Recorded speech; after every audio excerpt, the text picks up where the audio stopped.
most of you by now know that I work at VIP Mortgage. A lot of you may not know why or how I got there. For us as LOs, we have a lot of options. And for me, VIP Mortgage was the perfect fit and the best place, in my opinion, to work. So if you have any questions about VIP Mortgage as an LO, or if you are a consumer and you're looking for a mortgage, you can reach out to me on social media, or you can reach out to anybody else that you may know at VIP Mortgage. And our website is VIPMTGINC.com. Welcome to Real Talk with Ryan Madrid. Thanks, Trish. Got my sister over here running the production, and my nephew Trey, who runs the post-production. So thank you to you guys. Thank you to VIP Mortgage for having us in these nice, in this nice building.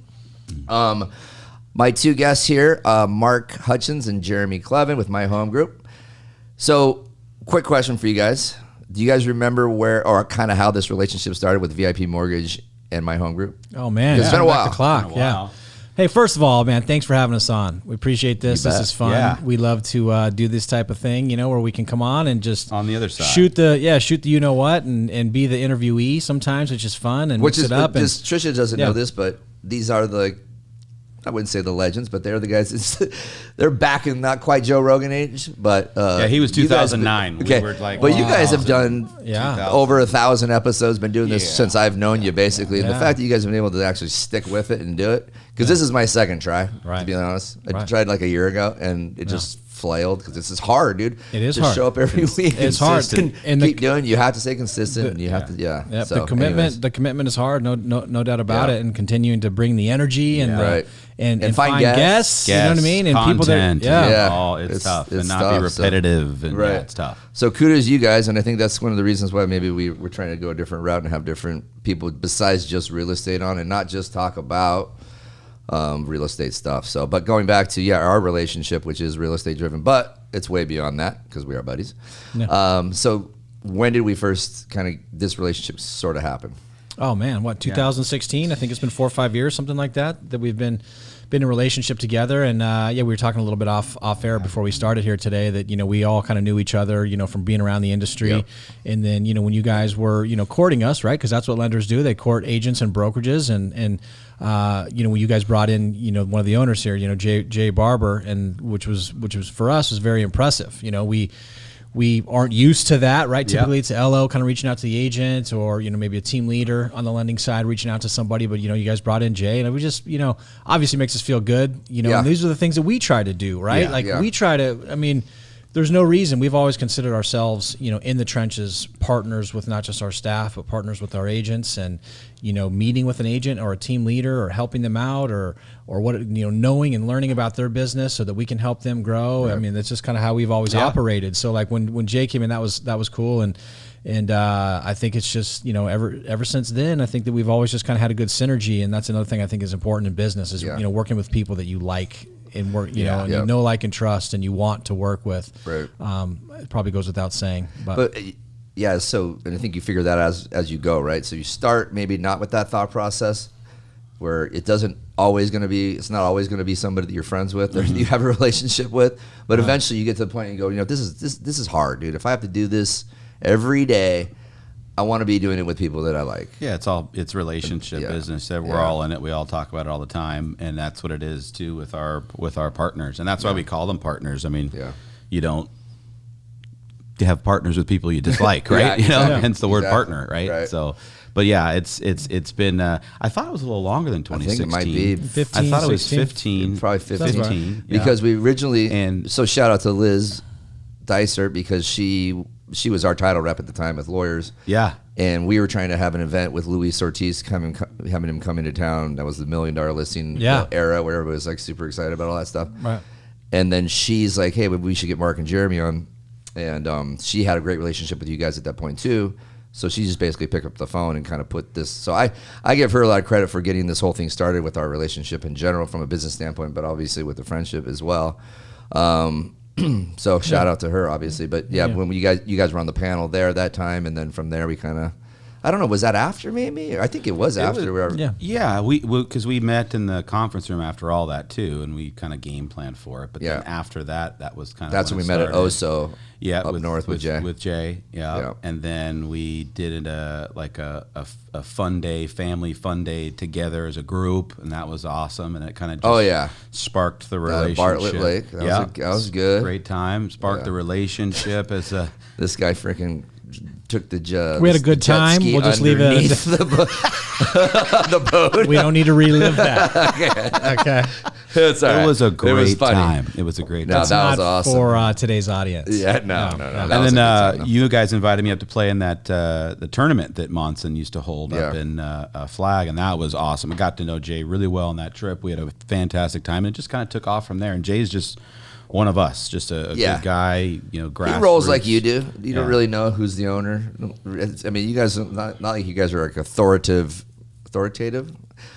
figures in your office where you're like running around and everybody's like, oh my God, the bosses are here. You kind of just run with everybody. And so we're not bosses to rule over other people. We're bosses so that we're not ruled by other people. Yeah, exactly. Exactly. The right kind of boss. So we're the people's bosses. Yeah, exactly. You know what I mean? People's bosses. Bosses for the people. You know what I mean? How long is this? How long have you guys been going though? We got in the business. We got in the business. Well, started the brokerage in 2005. We got in the business 2001 as a couple, 21-year-old kids. Just dove into the business and 20 years next year. Holy hell. 20 years next year. Next thing we knew, we were busy and productive. And then we actually opened the brokerage in 2005. A lot of people are like, oh, you guys are like this overnight success. You guys came out of nowhere. And it's like, well, there's a long road, a lot of sacrifice and failures. Quite and the journey. To get to that point, But we actually opened the brokerage in 2005, but we were just a team. Mark was a mortgage broker himself for many years, and we were kind of doing both sides of the business. But in 2012, really is when we 2012 is really when we rebirthed to the company, I guess that you could say that we are now, and company, the model, all that stuff. Rebranded, put some time, effort, energy into building out, some tools and resources in the back office and making a desire to go out and try to attract, quality agents, quality people, expand the brand, expand the footprint. And so it really all started in 2012. That first year we brought on, 37 agents for the first year, Mark and I, and just doing everything we could to try to attract and add value, to help agents grow their business. And for the most part, it was newer agents, coming out of school. It's tough, man. Yeah, but was that when like the real struggles were happening, or was the real struggles before 2005 when you really started, or 2012? The real struggles, I mean, there were real struggles before 2012. I think that's where everybody felt most of the real struggles. And that was just dealing with the crash and doing the lending and the real estate side of things and being a broker, and brokers were essentially obsolete after the crash, right? You had to become or be somewhat of a presence or a banker, and that was not the route we're going. So we decided the focus has to be real estate. So, and then it just got worse. I mean, everybody felt it. So in that time, it was kind of scraping together, making it work. And right around 11, it was like, okay, here's an opportunity. There was a lot of blood still on the streets, and there really wasn't a heck of a lot of a big, push. You had some other big box brands out there doing stuff, and it's kind of where people went for training, and it was like kind of a fear decision. And then suddenly this no-name company comes in, heavy, hard pushing. We were in the magazines at the school. We were at the school. We were just everywhere. So people maybe have thought we were a little bit bigger, and really it's just Jereme and I back there. I know something about that. Yeah. But liar. Act as if. All right. But we had to do what we had to do to grow. And, the competition was fierce, but it really, looking back on it now, it's way more fierce. There's more people out that, they see what happens, they see what companies do, companies like us do, and think, well, I can do it too. And that's great. And we don't ever discourage anybody, but it's a lot harder than what it is. Yeah. So that struggle from 2012 to now, man, that road was... So what do you think you did wrong? The crash was what it was. Everyone was struggling, right? Well, from 2012 on, it was such a different road because people around us were having massive success, not only on a production level, but, money, right? And we were not... We were doing what we were growing, so it all goes back in the company. It goes back in you guys were living lean personally. Living lean, just on the struggle bus of some sort. Yeah, you have to do what you have to do at that point. When was like the darkest? Like what was like the darkest times during that time? I need each of you probably have one moment you remember. Pre 2012, before all that. I mean, there's some dark days of just like, okay, it looks like 97 cents taco.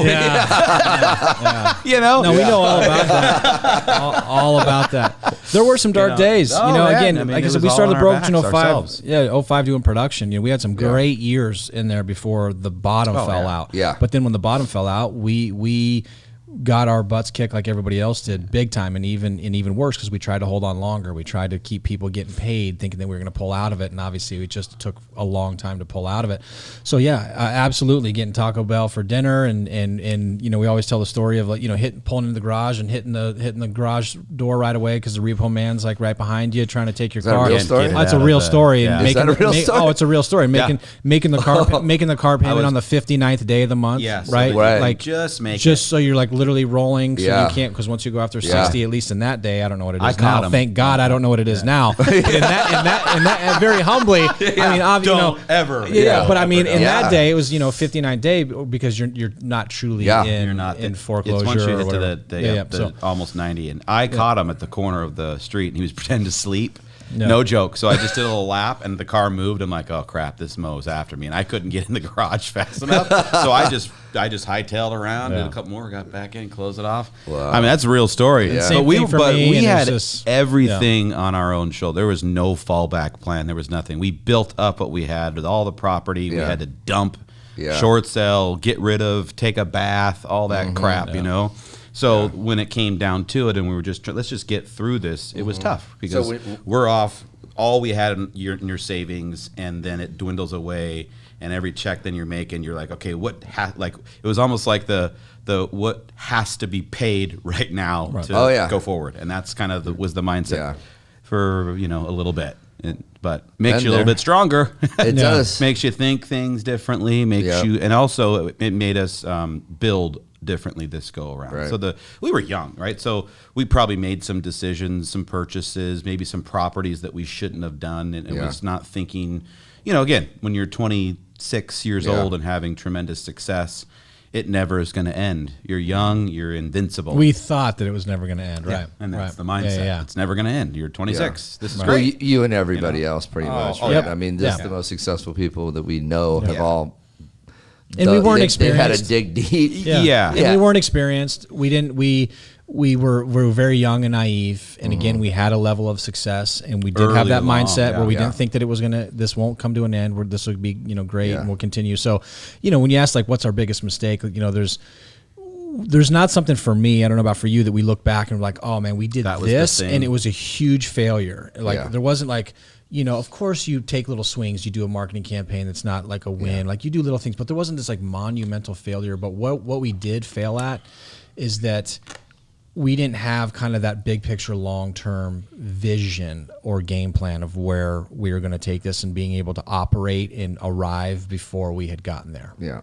Right. And the other thing too, real quick, is that, the other thing that I would say was a major mistake for us is kind of what we're already referencing right now, is like the whole, some people don't like the words like fake it till you make it, but I can put a positive spin on that in terms like it's the mind has to arrive before we physically get there, right? So you have to operate in that mind space of this is where we're going and this is what we're doing, and we're not going to be stopped, and I'm going to operate just like an agent out there needs to be operating like a $10 million a year producer if they want to get to that, right? If you're doing $3 million a year, you need to have a $10 million mindset of what you're going to do. What do $10 million producers do? Where do they spend their time? What do they not do, right?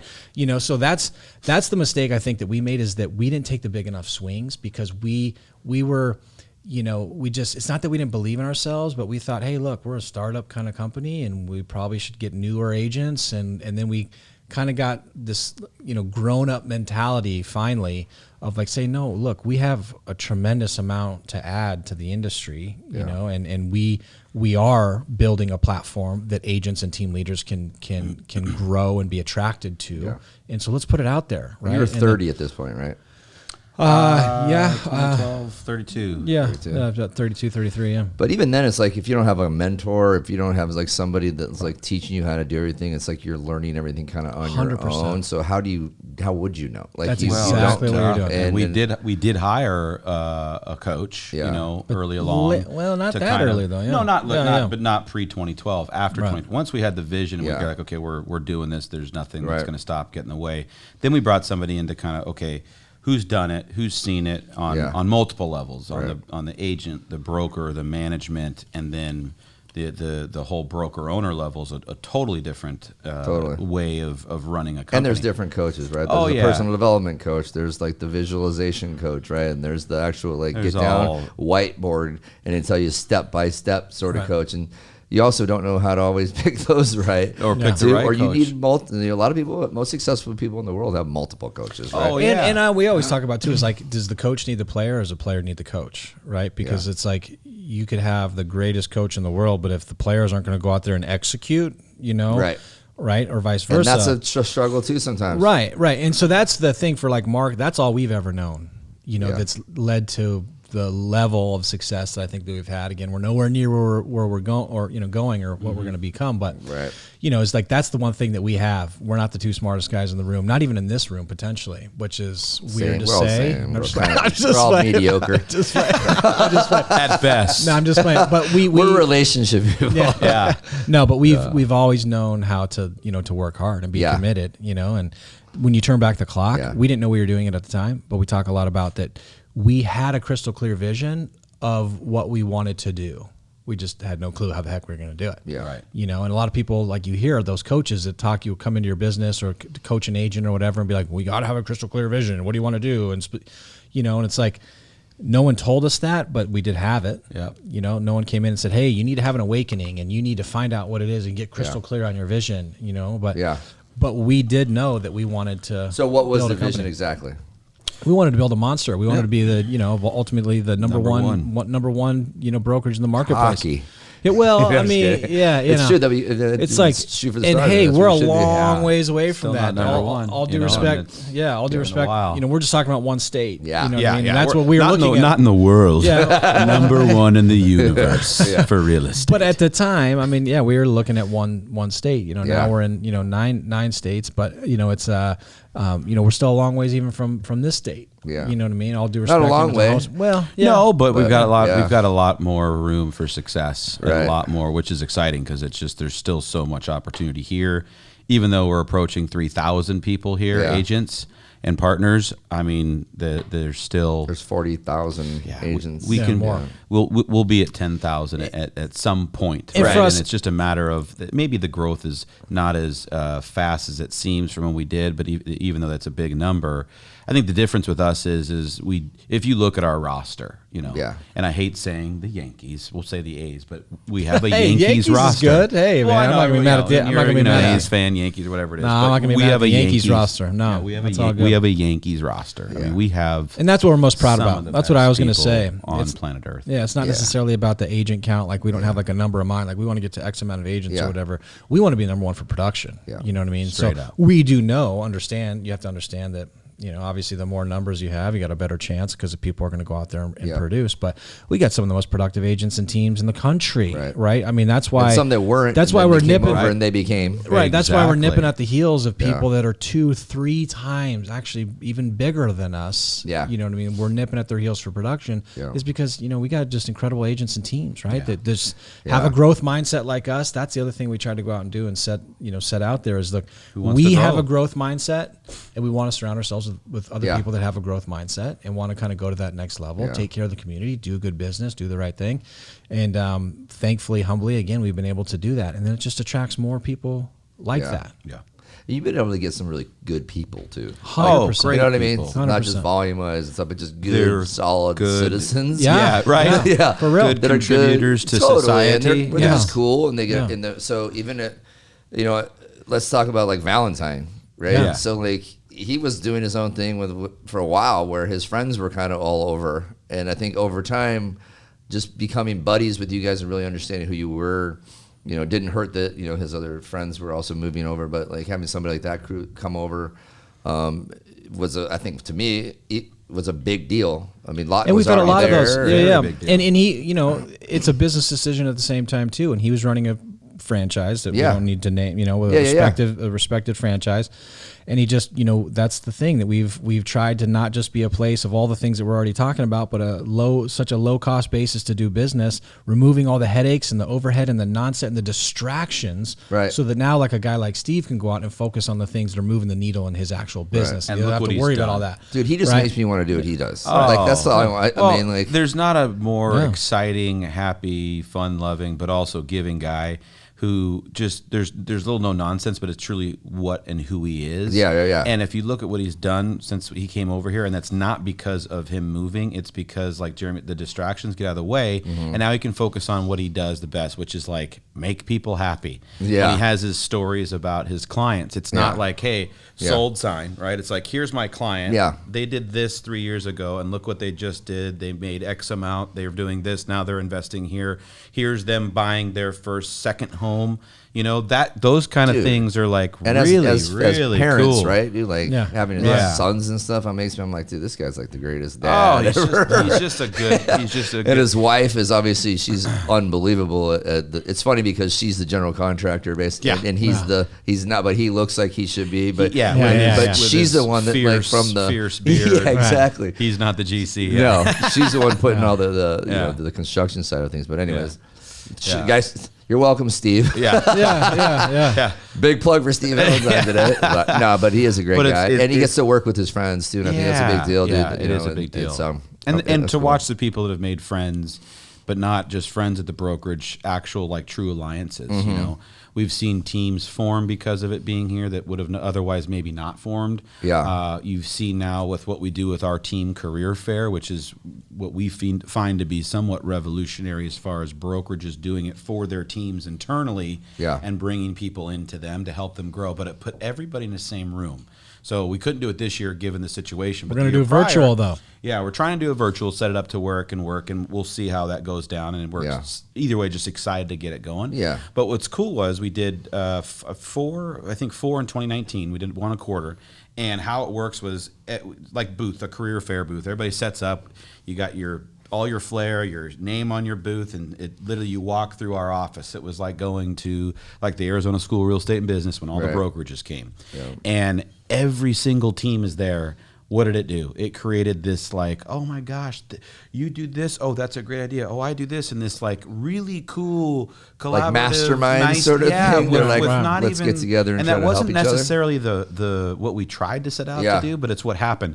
And oh my gosh, the amount of appointments they got and agents they hired, but now they all had a direct line to each other. So it's like, hey, this guy or gal isn't working for me, but I think you'll work over here really well. So it creates now this really cool thing within my home group to where our mindset's always been, look, you don't ever have to leave the brokerage. There's too many options here and things for you to grow and succeed as an agent. So if a team doesn't work, another one may. And if a team isn't your option, let us help you do what you're trying to do, because we're always in the mindset of who wants to get it, so who wants to grow. So it turned into something pretty cool that we haven't seen around the marketplace before. Yeah, and that's what's just another special thing that we have as a company. Just everybody together. Right. Did you guys have any like two smaller teams maybe that were working separately that were just maybe trying to figure it out? Little mergers and stuff. Mergers and or like co-team leaders that have their teams that have kind of merged. Yeah, essentially the same thing. Yeah, absolutely. Yeah, that's cool. Collaborative type of thing, or that are just working together. It is a cool thing. And again, it's just that's another mindset thing that I think we had going into this as well. Is there's a few things I think that we were able to kind of flip the industry on its head, and is allowing agents to brand themselves. Right, leading with their own brand, leading with them. Everything doesn't have to be cookie cutter and look like this, right? And then allowing agents again that platform to kind of take and run and have the autonomy to run their business. And all that has come from our again the platform that we've created. Yeah, well, it's not a lot of companies. It's just an old mindset. It's a franchise brand. It's a bigger company. That's been the way it's been for 50 years. So why change it? So, and then you look at, okay, if the department standard says as long as you can differentiate the broker through the agent or the team, You're not breaking rules, right? And we actually went in and sat with them and discussed it and made sure that we made proper changes so that agents were doing the right thing. But why would you not want to have your name as an agent in bright, shiny lights? And that's actually the coolest part about individual agent branding is put your name as big as you want because it's your name and the brokerage is there. There's no differentiating. The brokerage is right there in your name. So your name should be the brand. So that kind of took off too, like Jereme was saying. And and again, the abundance piece. But that's really tough for some people to get past, especially companies, right?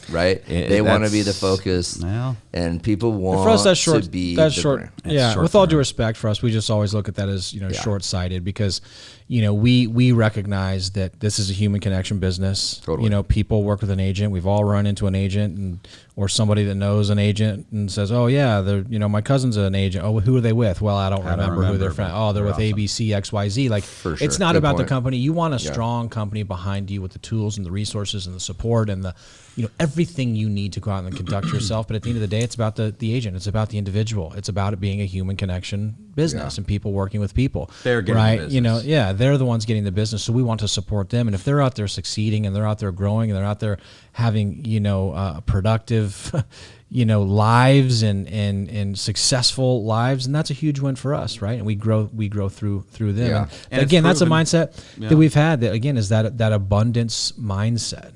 That we choose to have, that there's enough out there for everybody, for the one, again, like Mark said, for the ones that want to go out and get it and want to go out there and make it happen. Plenty of room. There's plenty out there to go out and get, right? It's like, who wants to get it? It's out there. So again, we've just always wanted to obviously, support them. Yeah, and we get recognition based on that success. We don't need to worry about the recognition of the brokerage. It gets there. It's always going to be there as long as our agents are It's about the people, not the brand, right? Yep. As a society, for better or worse, we're less loyal to the brand, right? We're more loyal, and especially in our opinion, more loyal to the people, right? More loyal to the relationships that you have, and for the majority of consumers out there, they're loyal to their agent that could be at any brokerage out there, right? So we recognize that. So we have relationships obviously with other brokerages, and their model's different. It's the other way. It's a flip-flopped way. It's just the name, and your name is underneath on a rider, on your rider, and it works too, right? It's nothing wrong with it. Not saying we're dogging it. It's just two different ways of going about things, but that world's not going to bring in 3,000 people to go. It's just two different ways. Two schools of thoughts for sure.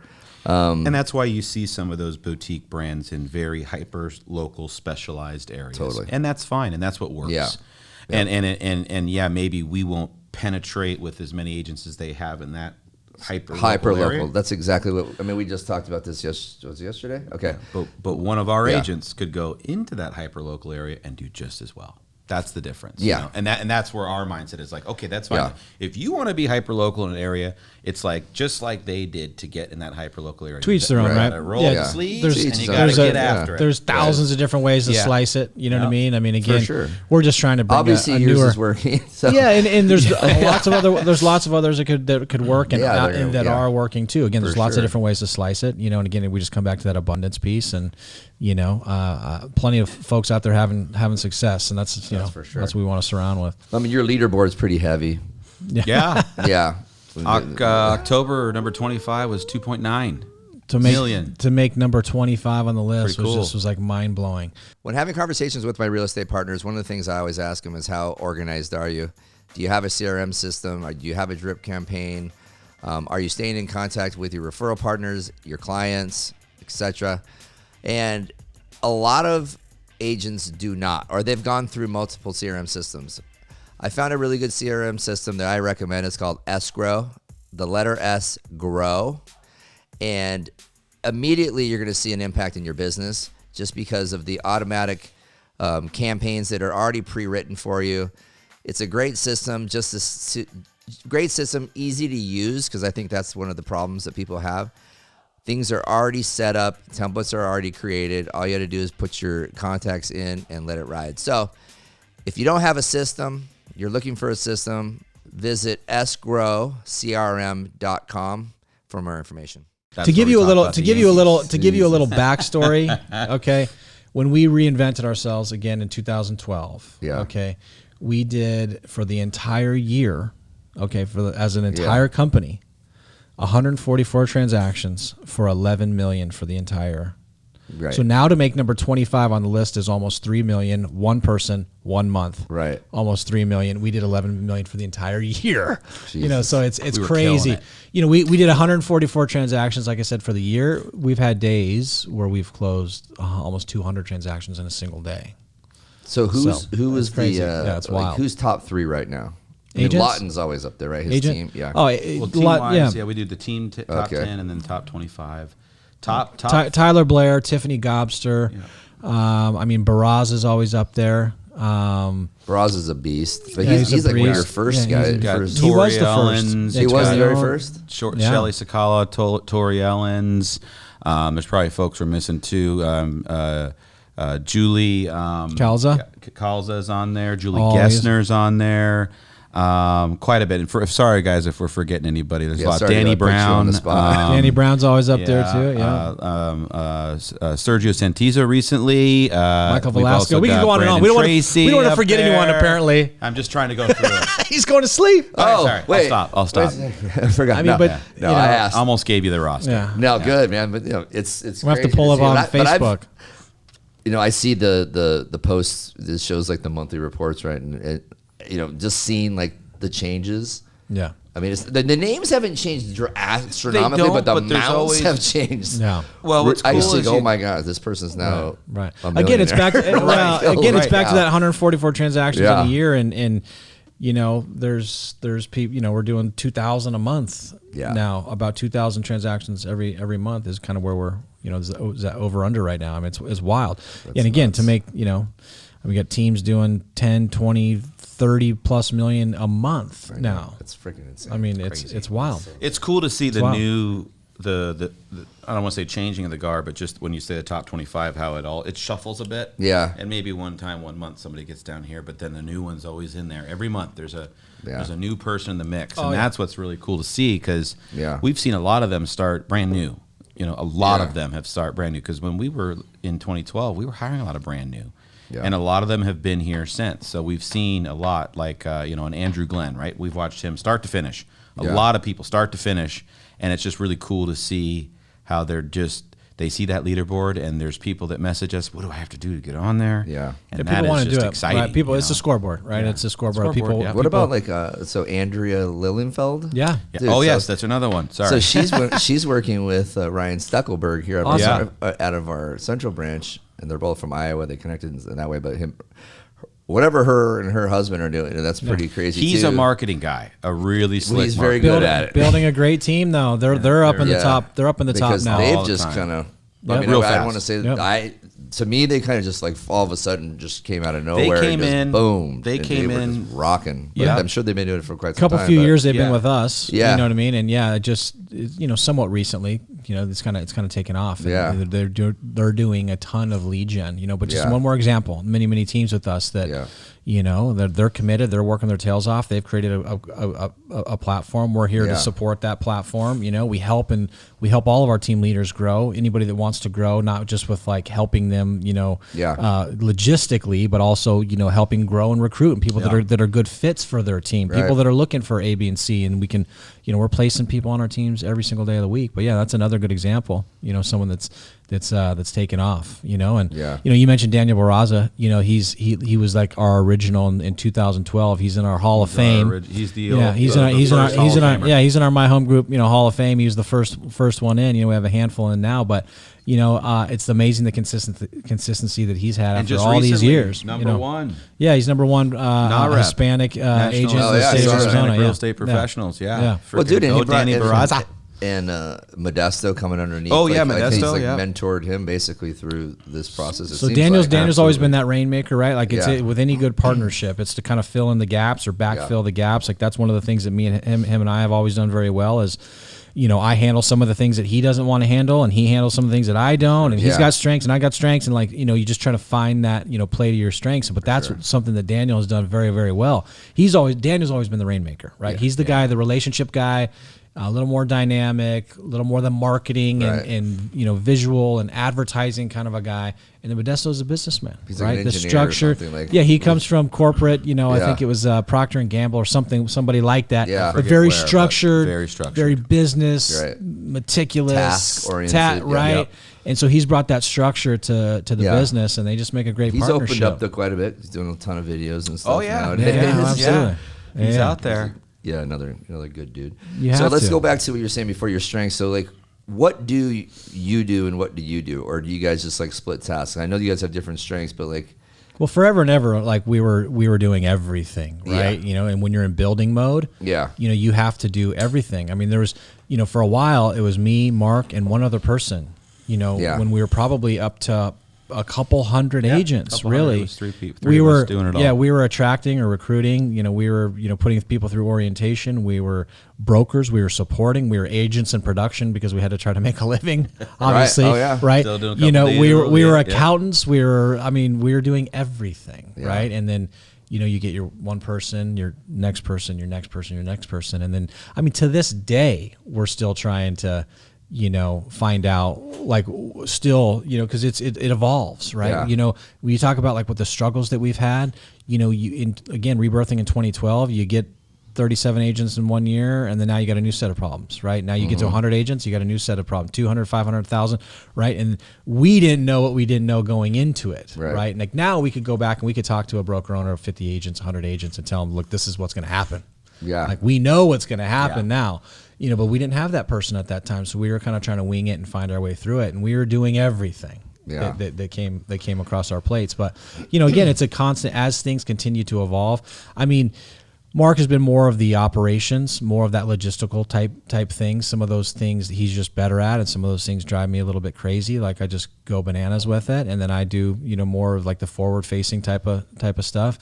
But again, it's like it's finding the strengths as they evolve to the point you're at in your business, right? And you know, things change. It's like any relationship, any marriage. You know, you got to keep You got to keep the communication lines open. It's going to be different now than it is 2 years from now, 5 years from now, and you know, just kind of staying focused in. Always changing. Yeah. Do you guys, when you guys have like a new recruit you're looking at, do you guys figure out who's going to make the call? Do you guys do it together, or do you do more recruiting, or is it just split up? Too? It's just kind of because sometimes personality is going to be it's you better than you, or who's after that person, or who's been talking to that person the most. And sometimes it's a team effort. Sometimes we'll go talk to like a larger group together, or go. But there's been times he's gone. There's been times I've gone. There's been groups he's brought over, I brought over. There's no. There's a lot of times where they're like, don't bring Jereme. We just want to talk to you, Mark, or vice versa. You know, please leave Mark. As funny as that is, I'm sure there's moments where there has been either one of you. Like this they didn't voice hard. it. You know, that's the thing. Like again, it's just like from our mindset, we've never had any of that, but. You know, from a mindset perspective, it's like, again, we're in the trenches, you know, and we want to be, we both want to be meeting with people. It doesn't always make sense, you know, from a time, whatever, you know, but, you know, again, we're both in the trenches, and we look at all of our agents and our teams and our partners as our partners, you know, and we want to be tapped into with them and their business and what's going on the best we possibly can. I mean, just last month, real quick, somebody got to me through an agent, and sometimes you forget to look up production, right? So, and I met with them. Oh, yeah. They're brand new. I do that.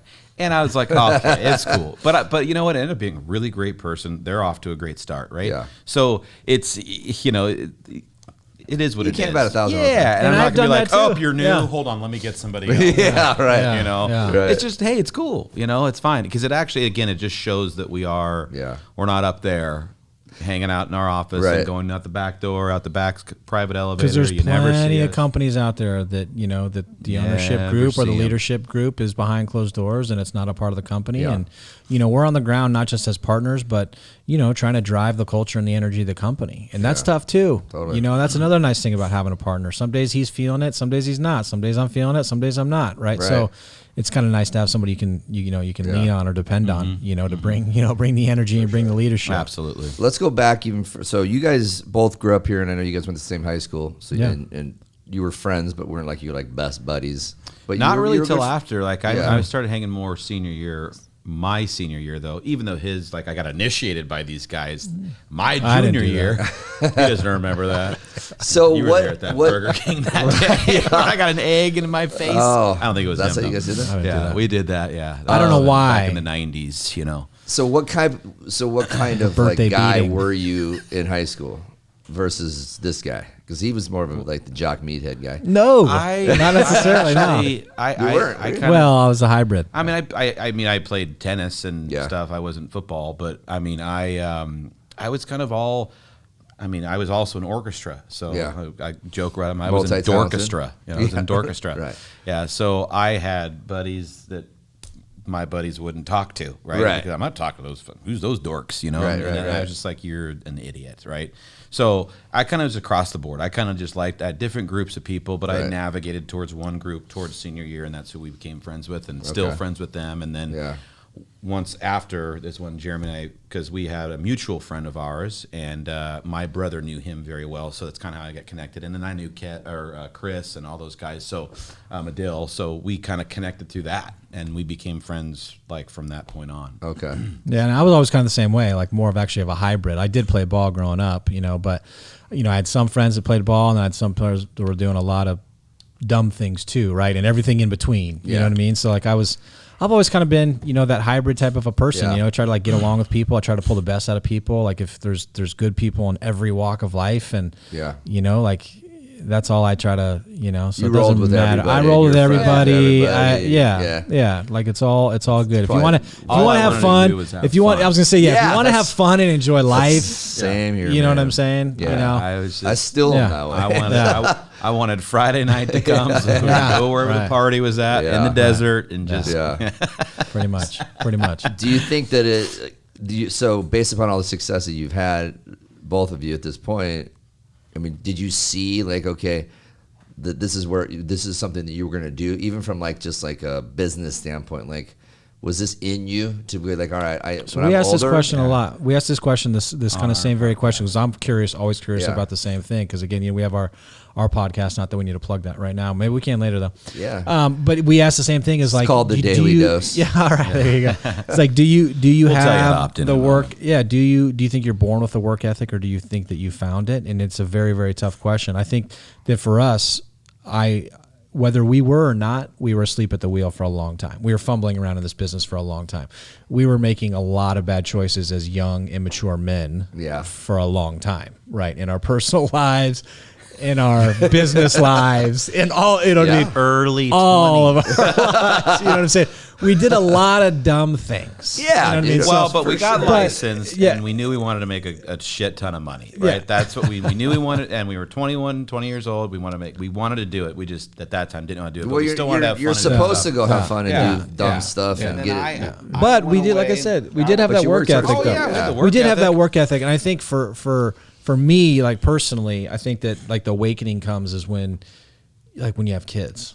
You know, and I did have kids a little bit earlier than him, and I think that maybe whatever, like we kind of simultaneously had a little bit of a wake up, and we're like, hey, you know, like I said, like I was talking about before, making that decision, hey, look, we're going to rebirth this company. Yeah. You know, we made the decision, we're through the worst of the downturn of the 08, 09, 10 downturn, and we're going to make a push, you know. So, again, we made that collective decision. We were, like I said, fumbling around, doing a lot of dumb things, making a lot of dumb decisions, but we at least had that vision of making that choice. Yeah. So when you ask about like, you know, did you see this company or did you see this coming? Like we did have the vision that we wanted to ultimately grow the number one business. We want to grow the number one, you know, brokerage in the state of Arizona, and then we'll get around the country too. Yeah. You but know? the business acumen has to come with it, right? Yeah. And either you're taught it or you have to learn it along the way. I mean, I went away to or Chicago trick yourself along the way. Yeah, trick, right? trick. I went away to Chicago for a couple years and worked underneath a guy there who he just put me through the ringer, just like boot camp of real estate. So the idea was to come back so we could start my home group. because the name actually of my home group we thought of 2001. Yeah, you can look and see when that domain name was bought. It was 01. So it was. Now you hear my everything, right? Yeah, we did have a vision. My Chase account, we had a vision. We just didn't know what it was. Yeah. You know, we early along had a vision more of like how can we create something like a technology, and we had a buddy of ours who's still one of the smartest dudes on earth, tech guys, and we had an early long idea, and it just we got bad advice on who and what we could do, and then of course we were just into real estate, doing what we're doing. So it was just a day-to-day thing more than like, here's the plan, this is where we're going, this and that. But I did come back from Chicago with a different mindset of that, just that we knew what we wanted to do. And like, he'd been working here while I was gone and doing real estate. And we both just were like, we're not going to go work for another company. We're not going to go work for a real estate broker. No need to, right? Mm-hmm. So it just was, not like we were making shitty decisions. It was just we were not making smart business decisions because we didn't know what the hell we were doing. We were just kind of fumbling around, fumbling around the business, which I think is really normal for people, right? Do. I mean, we have a podcast. We've had hundreds of top producers on, and it's like, how long were we fumbling around? Oh, 6 months, a year, 2 years, 3 years, right? Before you kind of have that roadmap. Because again, I don't want to say that we were naive, but we grew up in an industry at that time where there wasn't this level of abundance. There wasn't a real estate coach under every rock that you turn, right? Yep. Like now there are, which is a good thing, but also we have to be careful of who we're getting advice from now in this space too, because they're a dime a dozen with all due respect, right? Sure. So, but we didn't have this abundance mindset in our industry or maybe as a society. So we just were winging it and we were figuring it out. Right, we were trying to learn the business at the same time, whatever, just messing around, being young men. But, again, it was kind of having that awakening of like, okay, we need to get focused. We need to wake up. We need to get serious about this. Like, this is a career. Have kids now. We have kids or whatever it may be. Whatever it may be. Like, we got to get serious about this. Like, we're either going to do it or we're not. Yeah. Right. Like, we're either going to build something and we're going to grow and we're going to go to the next level and we're going to do this, or we're like, what are we? We're going to work a 9 to 5. You know what I mean? Or it's like, what are we gonna do? Don't do that. Right? Yeah, don't do that. So that's when we're like, hey, look, we made the decision, head, heart, and soul. Right? This is what we're gonna do. This is where we're gonna go. I have no freaking clue how we're gonna do it, and we're gonna mess up a lot along the way. I mean, again, the production is through the roof. We did about $5 billion last year. We'll probably do about $7.5 billion this year. So there's with any company billion. Yeah. I mean, can you believe that? No, sometimes we can't. It's that's crazy. Freaking nuts, dude. It's crazy. It is nuts. Yeah. From 11 million to $7.5 billion in 8 years. Yeah, that's just crazy. It's pretty wild. That's really what we're focused on. Is like, how productive can we get? Like, can we go from 7.5 to 10? And it's through good agents and teams. Like, we got a whole bunch. I'd love to name some names, but there's a whole bunch of really top team leaders that we all know out in the industry that are in transition here right now, and it's amazing, right? Like those types of people that are going to come in and they're going to add value to our team leader summits, to our top agent summits, to the things that we're doing that are going to help everybody else around it, right? So, because that's what we're all about is there's so many different ways in this business to be successful. Absolutely. And so it's like finding what's authentic to you that you can stay consistent with, and ultimately, taking and running. And that's what we have all around here. There are plenty times, I mean, at 200-300 agents where we're like, God, when are we going to get there? Yeah. It just never, ever was fast enough. And it would have been very easy to go, we haven't made money for 2 years. Why don't we let's get back to production, Right. So many people have done that currently in this business, and it's great. It works out for them. They go back to production, make that money, grow their team, this and that. It's great, but there just was nothing that was couldn't turn back. It's not an overnight success. This business, I mean, the mortgage side's the same way. It's never overnight. Like, you have to be patient and understand it's going to take a little bit of time, and people want it to happen. And everything. Most people quit, or they just make it a part-time gig. So in your world, our world, you just basically have to quit. If you're patient enough to break through that first achievement, just patient enough. Yeah. That's where it all turns. It's just like if you guys watched that documentary in the Comedy Store. Oh, yeah. Where the guys that are sitting out the door 2 years, 3 years, 10 years, 50 times on there to get past. And he's like, I've just been going so hard. I will not turn back. And finally they pass, right? And this little tear coming out a comedian's eye, right? And it's pretty cool to watch, but it's the same. It's in everything we do. If that guy quit after the second or third time saying, by what's her name, saying no, get out of here, you're not good. Marnie or Mari, Marnie, I think. Shore, Mimi Shore. Yeah. The hell Probably Shore's mom. Yeah, right, there you go. And she's like, no, you're terrible. Get out of here. Then a year later, they're passed on the show. It's crazy. I mean, these are the best comedians in the world. Louis C.K. She passed or something like that. Right. He's huge, right? So it's like that's the stuff in this business. You never know who the next one of the best pieces of advice that we got early along was, attach to the process, detach from the outcome. And it's kind of like something that speaks to, like it's going to take time. Everything you do isn't going to get an immediate result. Yeah. Right. It's just not how it works. Mm-hmm. And it's only getting worse in society the more that Amazon takes over our lives and we click one button and it's there in an hour, right? Yeah. Like that's not helping us from a business perspective.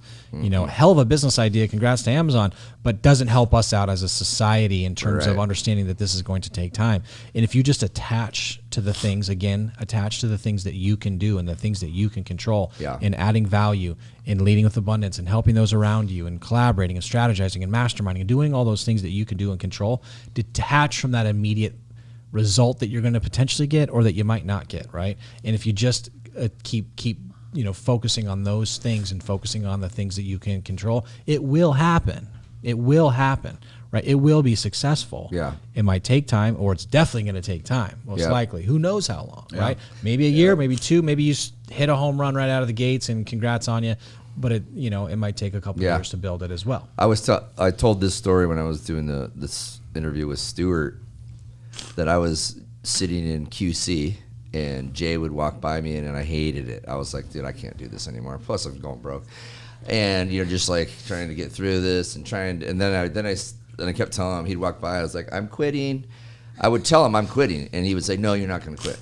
No. And I'd be like, all right, I'm not going to quit. And then I moved out of there, started, and then you're going out making calls and you realize that realtors it's not as easy as you think. Regardless if they're your old friend from high school or not, guess what? They have a relationship that they've already built with another mortgage guy that they're like, well, sorry, dude, I love you, but like I love this person too, by the way. Right. And they deliver, and I know them, and I can trust them. So like, Jay's like, he would always say, dude, 2.5 to 3 years, everybody quits before that, and all of a sudden, you have to wait.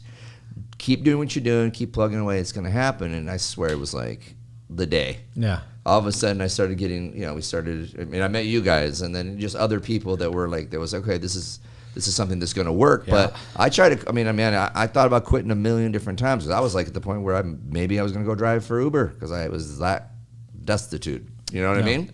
No. The struggle is a struggle. So yeah, like that's really good. But that's the difference between, an entrepreneur, and whether you own VIP or not, that's not the point. An entrepreneur mindset is like you're just going to make it happen. You're going to wait it through. You're going to push through. You're going to do everything possible to be certain that you didn't fail at whatever you did. And you're going to fail along the way, fall on your face, and people are going to throw stuff at you, and you're not going to know what to do. You're going to get kicked down, all that crap, And it's just very easy to go back to that, or to go to Uber, or to go. Yeah. I could have gone back to being a processor. But done that too, and it's that's why you come out a little beat up, But you recover, right? You recover, and then bam, it takes off. But like you get your ass kicked, and that's why it's so easy. Yeah. You're like, Tom suck getting my teeth kicked in, right? Like but. So you learn quickly that everything on social media is not necessarily the truth. Oh, of course. Because the image, you portray, it's the highlight. That's exactly what it is. It's the highlight reel. Yeah, and then I think that 2012, 13, 14, 15, right? This is like really when it was kicking off heavy for social media with the real estate world and all these, the TV shows and everything like that. So. Like everybody looked like they were like making millions, and they were doing $1 million homes in PV, multi-million-dollar homes in Silverleaf, and really just sleeping on huge pillows of cash. Yeah, it's just really they were just trying to figure it out, and a lot of the people weren't doing any business if they were the ones out socializing a lot, and and I was guilty of that too. But trying to figure it all out. But there's a fine line with that too, because we had to go out and do that as well, because we had to. That's why we just were everywhere to make the relationships, and we were all out there socializing together. But we had fun along. That the was way. such a fun time. It was a fun time, dude. I miss those days. I was texting with you, like, man, I miss you, Madrid. But we had fun, and totally. and granted, we probably had a little too much fun, but it also led to all that we're doing now. For sure. Regardless of those, nights where you're like, I actually would like to be sleeping right now. All right, I'll go. But the authentic people this is somebody I do want to get to know. Somebody I would like to build a relationship, and we did. I cannot tell you, there are times where if I did have gone, either one of have gone, we would have not ran into, met, or created a relationship with someone that's either at our brokerage now or will come to it eventually. There's something to be said for that. Sure. Yeah. And you guys have the beauty and the benefit of having your agents recruiting for you all the time too. Yeah. I mean, and just friends also. It's like, that's what's so cool too, because they love it so much they want to bring their friends on board. It's an amazing which thing. Helps a lot. It's very, very humbling thing for sure. And again, we've created a platform that for them to be able to do that. It's amazing. We've always debated amongst each other of, do we run promotions and do we incentivize people that are out there and doing that? And they should be incentivized, right? Because that's where we get crossed up. At the same time, is it like, does it cheapen things? Are we looking for a gimmick or a play or a way to just like influence something other than the actual value, right? Because that's a lot of times what that is like it's an absence of value, and that's not like us, right? So the promotions, but for them to do that, it's amazing. Cards and this and that and all that stuff, it's great and all, but if that's really the reason, okay, we can have a discussion about it. But I mean, it's always been tough for us to plaster that. I saw a video on YouTube with Ray Lewis, and he was doing like, he's like the best speaker ever. Does like. You saw his Hall of Fame speech, the former middle linebacker. Is that who you're talking about, Ray Lewis? I know who you know. Yeah. I know you know who I'm talking. Of course, you maybe not. I know Ray Lewis. Yeah, of course, dude. But so his Hall of Fame speech was unbelievable, right? But he also did a graduation speech for a college, and it was him talking about growing up where he grew up, and now he had to get comfortable being uncomfortable, knowing that he was going to have to leave his situation. That was the only way to kind of grow, even though he didn't want to leave the hood, is what he was saying. Because it's how we'd be looked at as friends. And then his quote was, "Show me your crew, I'll show you your future." Right.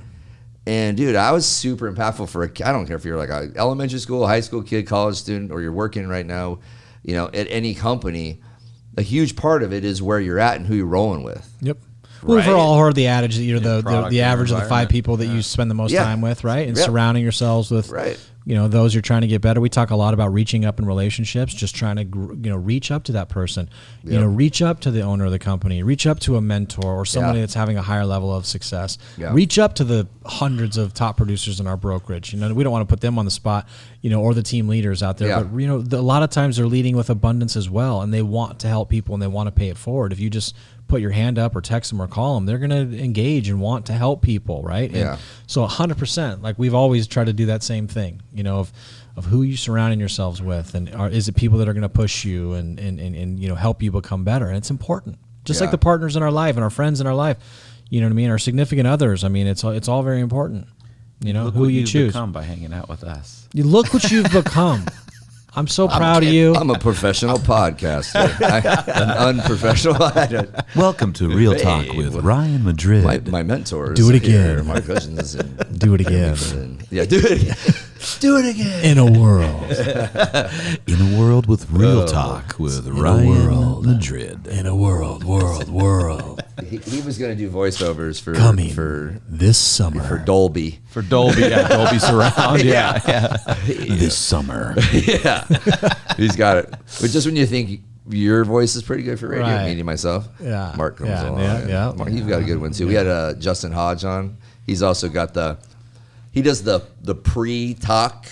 What does he say?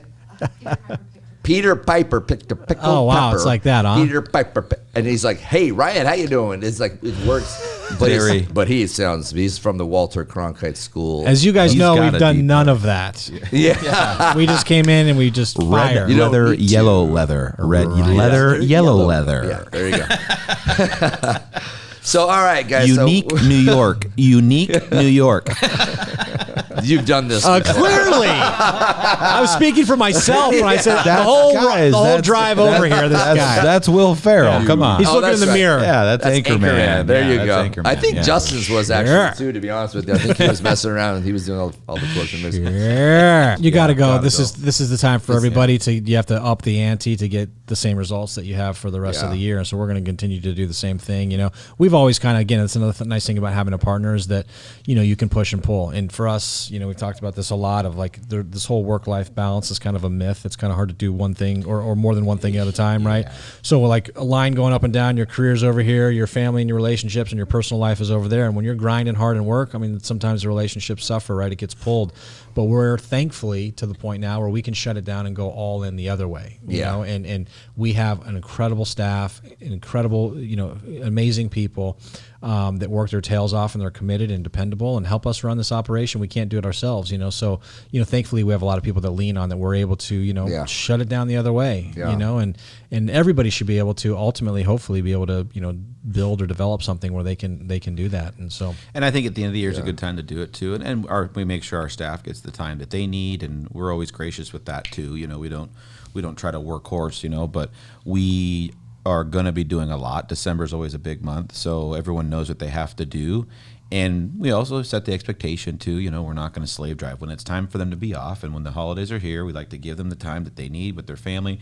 Family's number one. I mean, you get pulled, but family has to be number one. You know, I'm saying the whole no balance and all. It's just I'm sorry. I hate the no balance. There's a level of I get it. You know, I get it, but. I mean, what's all this for? I mean, you're not put on this earth to just work, and just. I mean, you build a great business, and like you said, you lead people to have goals for themselves, where they know that they can do a certain tasks to get themselves promoted and working to a level where they're going to be training people, they're going to be running things, and it allows you more the opportunity to like oversee the business that you've created. It's not, you know, some people like to stay in the weeds the whole time. That's not what I don't want to do that. And I think that when you get the opportunity to spend time with your family, that's what you're doing it all for. Yeah, so do it. Do it because it's good. You're going to be miserable, or you're going to regret it down the road, right? These times are going to pass. Like I coach every kid every season, every time, and sometimes at the end of the year, after coaching like 3 sports, multiple teams at the end of the year, I'm like, like banging my head on the microphone, like, oh my God. But then I always remind myself, like, this isn't going to last forever. They're not going to be young playing ball forever. Like, they're going to go. I'm not going to coach them in high school. Like, they're going to go to high school and then they're going to go on beyond. Well, you know, if they're lucky, they'll keep playing, but. You know, it's like these times are going to last forever. Not going to get it back. No. Right? So my kids are older, and I look back, and it's not even like I don't even remember the games. Like, honestly, like what I remember is the thousands of car rides that I rode with them to and from practices. You know, they both were playing, you know, 3 nights a week practices, if not 4, and weekend games. Sometimes they got 5 games, and one's in Mesa, Gilbert, Vegas, Utah. It doesn't matter. And at the time, you're just like, oh my God, I got 5 games this weekend. Like, it's like but dude, there's so many moments in the car that you have with your kids that you can never get back. You talked about things that maybe, you know, that's critical times in their lives. You know, you get into the relationships. No distractions. And like you have fun with them. And they're friends. And, you know, that's what I always tell people that's like they're bitching and complaining. I'm like, dude, well, I don't get to do that anymore. My daughter is like, she's a sophomore in high school now, but we do carpooling now. So one night a week, I drive her and 2 of her friends, and it's still super fun to me. But it's like, it's the best. Don't complain too much about those practices and stuff because those are incredible moments your kids are going to remember. And it's not going to be the toy you bought them. Oh, 100%. It's going to pass you by, and we're going to be like everyone else we've ever talked to that comes before us. Like, oh man, I miss those days. I'm early along. I missed that time. You know, I missed that time. Almost a 3-year-old. So you can't make any mistakes. Clearly. No, I luckily I've got to spend a lot of time with her, and I feel like it's still not enough. So I just, I mean, I'm going to soak it all up, you know, and it's fun. I mean, hey, right. Yeah. They're hilarious little beings, you know, it's just awesome. I love it. So. All right, cool, guys. So we're going to wrap it up a little bit, but the last thing that we like to do is we do these rapid fire questions. Yes. Rapid fire. And I didn't tell you guys what they were going to be. Hey, no, you did not. That's been face down the whole time. Are we going one at a time, or are we both answering the same question? One at a time. Okay. Throw the cards when they're done. Or I'll anything? start with, it's just this one page, so I don't really have to. Shoot, they're not the blue cards. No. We'll start with Mark. So what is your favorite word? Oh, wow. You're welcome for this 1 second. I don't know. It's got to be just one of the words I say the most. Jereme. Because we say all the time. Glorious. Glorious. Good. Glorious is one of those words that just we say it a lot. Well, I mean, I say maybe I say it more, but glorious. I don't know. That's a good word. Good. All right. We have a thing with words, especially I think me. Like I am a lyrical wizard by proclaimed. Yes. You know, so it depends on. You know, right now amongst you guys, I'm gonna go with muchacho because that's just a fun word I like to call people. What's up, muchacho? You've used glorious a lot in text messages and phone calls, and you've called me muchacho quite a bit. So I went to go flip it. Hey, you distracted me. All right. So the question is, so Trisha got these from the guy who does the Mark. What is it called? James Lipton Inside the Actor Studio. Should I talk like? Yeah. So what turns you on, Mark? That's actually the question. What turns you on? What lights you up? Like what gets you going? My daughter. Okay. Yeah, my daughter. I knew you were going to say that. Yeah, that's just an easy transition. But it's I know it's like it's not cliche. It's real. I look at just like there's times I sit there, I'm thinking about her, and I'm like.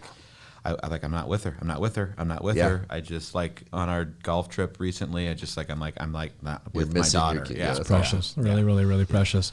You have to say that. No.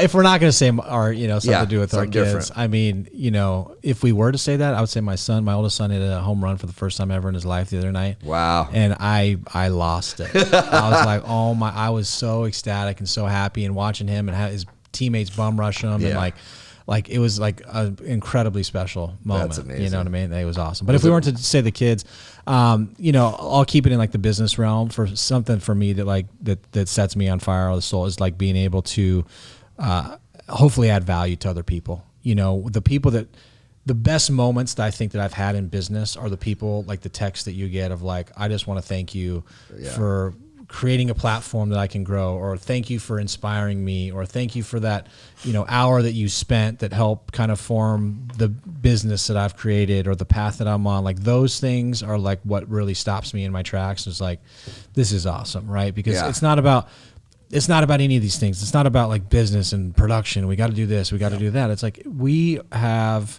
a lot of people around us that are changing their lives and their family's future and financial security and freedom and all those kinds of things. And that to me is the best part. Oh, yeah, I'm sure. And I bet you that you've had situations where the spouse has also said something to you, like a Christmas party or something, where they're like, thank you for everything you've done for my wife or my husband. And we in turn thank them. My spouse away from me. And we thank them too, because we thank every time we get a chance, we thank the spouses in our industry, because this is a tough industry. It's a tough business. Yeah. And this isn't made for everybody. And the people that are married into this business, right? You got to thank them too, because they're dealing with crazy just like we are. Oh yeah. Right. Yeah. All right, this is going to be good because I haven't asked this question because I switched it, but we're going to add an extra question because I think that's a good one as well. But since we were doing this earlier, what's your favorite 90s jam? Oh, my God. Who are you asking first? Oh, man. We'll go this way first. Oh, man. I'm blanking out. I was singing a 90s Janet song when I came here. I know. I'm going to completely mix it up. Just give me the night. Is that 90s? It's got to be. Is it not? I feel like it would be 70s. That's like 70s, bro. Is it way old? Is it 70s. that old? Yeah. It's got to be a rap song of some sort. The beat has gone to rap for sure. Collaborate and listen. So he said Ice Ice Baby, Vanilla Ice. He's gonna come back and go, God darn, I forgot about Biggie and Tupac and Ice Cube. No, it's all good, because you know what? In the words of Vanilla Ice, I think that we all need to do this right now: is stop collaborate and listen. Ice is back with the brand new You know what I'm saying? Yeah. That's why I'm going to choose that one right now, because we all, as a society, just stop. Hey. Collaborate and listen. And stop fighting. He said it best. He did. I mean, come on. Spinner. Come on. You know what I mean? Delete social media. Well. Except for the real time. For real. Yeah. What about you? Talk. Yeah. Turn down the lights. No, I'm just kidding. Tony Braxton. Turn the lights down low. 90s. I mean, 90s. So much good stuff. Oh my gosh, man. I want to go like Rage Against the Machine. Oh, Killing in the Name of? It's got, or some Michael. It's got to be some Michael. So good. We We can go with Rage. I'd love that's like Rage. All right. in the name of. It's like the most I'm saying stop, collaborate, and listen. He's saying killing in the name of. Yeah. That's where we're at as a society. That's what makes you guys so good. No, well, they weren't talking about killing in the name of. Their whole was against their racist background they came up, but they was more talking about killing. Being the racism. Stop being hateful is really what it was. Even though it was very hateful with mosh pits, but it was. Zach LaRock. It got me fired up. All right, favorite movie. Oh man, this is you, Mark. Man, that's tough. Just go into your top 5. It's. I'm gonna go Step Brothers on this one. Okay, you know what I mean. Yeah, I mean, why every not? single time it's on, I watch it. Every single time it's on. My favorites are like into like genres. Like favorite comedy, favorite. We don't need the breakdown, Mark. Just tell us your. Is it like a Braveheart or is it like a Step Brothers? You know what I mean? But you tell us. He says Step I Brothers. know. You That's tell why I'm us. using that as an example. You follow your heart on this one. Both those are in my top 5, by the way. Ace Ventura. I mean. Well, I'm trying to see if I want to do the comedy or if I want to go on the other side of it. So hard. It is tough. It's supposed to be quick answers. 2. You're not supposed to have time to think. Follow your heart. Ready, I'll go. just go with Braveheart. It's just I love it. Great flipping All right. movie. What was the last gift you gave someone? He went first, technically. I give Mark the daily gift of inspiration, and I'm just kidding. Yeah. All right. I'd say recently gave my lady some earrings. Nice. No. Good for you. Did you pick them out yourself? No. Okay. No. It was a combo. Okay. I did. You saw them. She might have mentioned in the past, and then you snuck around and got them. Something like that. Okay. Yeah. I mean, Yeah. We'll say that. Right. Well, I mean, recent gift was my mom's birthday, but that was like, a little special stuff. Story she likes the best. I'm not going to say that. It was what my nephew wanted, and this is cool. He wanted to ride around my Porsche, so I got him and my niece and nephew. We rode around. It like made the guy's day. He posted. He was wearing a shirt that day for it, so that was like that's cool. That made my day, and Good it was a good gift for him. Yeah, so. Nice. All right, what profession other than your own would you like to attempt? Oof, I was just thinking about this, so I'm going to go first on this one. I've always had an affinity for the car industry, just because I love the challenge that presents on a day-to-day basis. I've always felt like I was, that's like the epitome of sales, right? And being able to connect with people and be able to like earn trust very, very quickly, right? Mm-hmm. I've always considered myself to be able to do someone that can do good business, is going to honest, not going to BS people. Yep. And like I wanted to, not that industry is, bad or negative by any means, but I always wanted to like bring a level of integrity and honesty, and then at the same time sales skills, and then coming back to that hustle, right? Yeah. Like I feel like the people that are successful in that business because they work hard. That's great. Like that's not, you're probably the only person that's ever going to say that, but I totally understand why you're saying it. Yeah.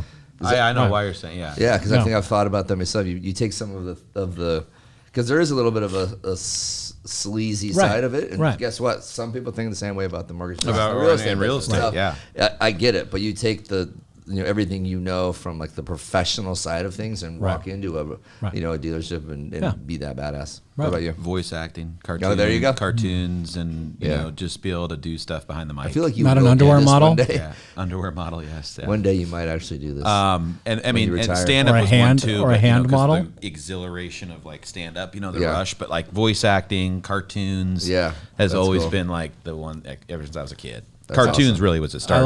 I like the stand-up game too. That would be my second. Yeah, stand-up Mark, has always Mark been. knows my roasting abilities. As his best I will man, say, though, as his best roasting, man, he knows all about it. Oh, Yeah, the speech. absolutely. Yeah. The speeches. And it's tough because that's the hardest thing to do. They say the funniest people on earth that get up there and just bomb tank because it's tough. Light in your face, crowd Think about there's only like 50 laugh, you know, ones that really make it big. Right? Yeah, it's true. So, all right, guys. Well, wrapped up there, and thanks again for coming on. I appreciate it. yeah, thanks for having us. Yeah, absolutely. Thanks, Trisha, for running everything behind the scenes over here. Thanks, Trisha. Check out the social media at Real Talk, not the Real Talk, at Real Talk with Ryan Madrid, or just Real Talk.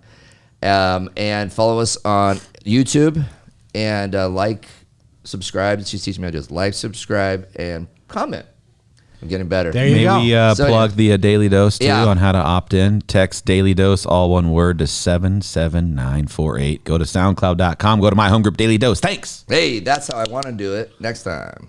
Good job. Thanks, guys. We've done it Appreciate a couple thousand times. Yeah, exactly. Hey, thanks for having us on, man. Keep doing your thing. Thanks again, VIP Mortgage. Appreciate it. Yes, thanks, VIP. Great partner. There we go. All right, guys. Thanks. See ya. So if you're like me, you haven't been doing a great job with your social media, video, and marketing. I think we all know we should be doing this, but it's not as easy as it looks, and sometimes it's a little intimidating. So I found an app called Tsunami with an X. You can find it on any of the app stores, and what they do is you actually film the video on your phone, and then you send it on over to them. And these are professionals that will edit it, and they'll put a footer and a header, and they'll even give you scripts if you need them.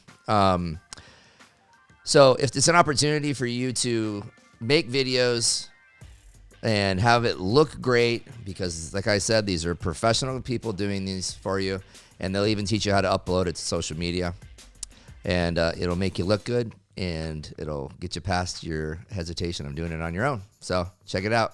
Tsunami with an X.